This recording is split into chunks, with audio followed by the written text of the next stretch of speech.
I would like to use the words that we have a tradition of innovation. We take a lot of pride in the fact that every new product or any new service in the areas in which we operate, it is almost a zealous attitude that we have to be first to market with that. So if you look at rating of banks way back in 1992, Crisil was the first rating agency to rate a bank.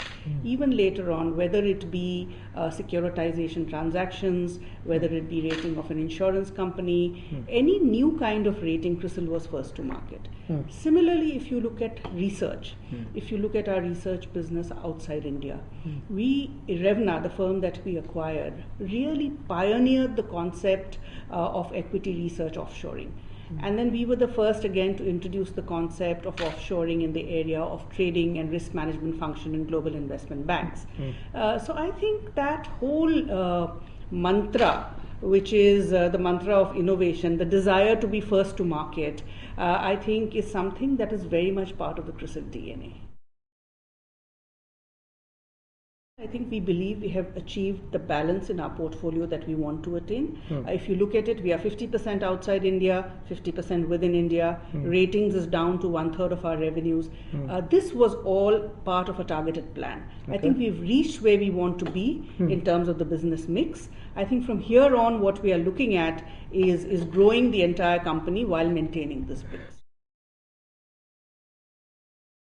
Actually, my opinion is that if you look at the Indian rating industry, I would say my overall view is that the Indian rating agencies have served the markets and the financial markets well. This is for a couple of reasons. Firstly, unlike in the West, where rating agencies are being regulated only just now, in the last 4 or 5 years, India was one of the first countries in the world to have regulations for rating agencies way back in 1999. Some of the issues that globally regulators were struggling with, like having a separate symbol for structured finance transactions, we've had a separate SO symbol for right since the late 80s, if you remember. The regulations for rating agencies have been tightened over time. Also, India had the benefit of not having the complex structured products that the Western markets had. So I think in many ways the rating industry here was different. The second reason I would say that the rating agencies have served the markets well is because of the transparency they've introduced in India. Today, between all the rating agencies put together, India has ratings on about 20,000 firms, which makes it a country with one of the largest rated population anywhere in the world. National Stock Exchange has 1,400 companies listed on it. So a large proportion of the 20,000 firms are unlisted companies where, had it not been for rating agencies, the markets would have had no information. Here you have access to information free of charge on websites for 20,000 firms. So overall, I think we've done as an industry a good job. Having said that, does rating shopping exist?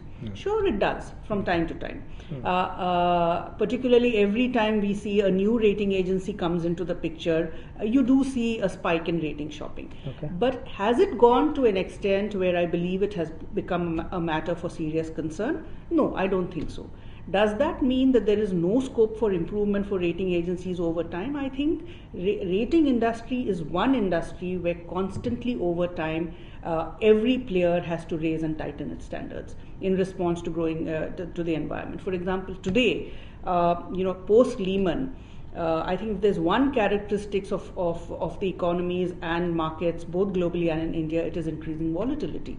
What does it mean for rating agencies? It means you can't afford to sit back and look at a company only once a year. The surveillance of your ratings has to be continuous. So in that sense, I think the onus is on us as well to improve standards.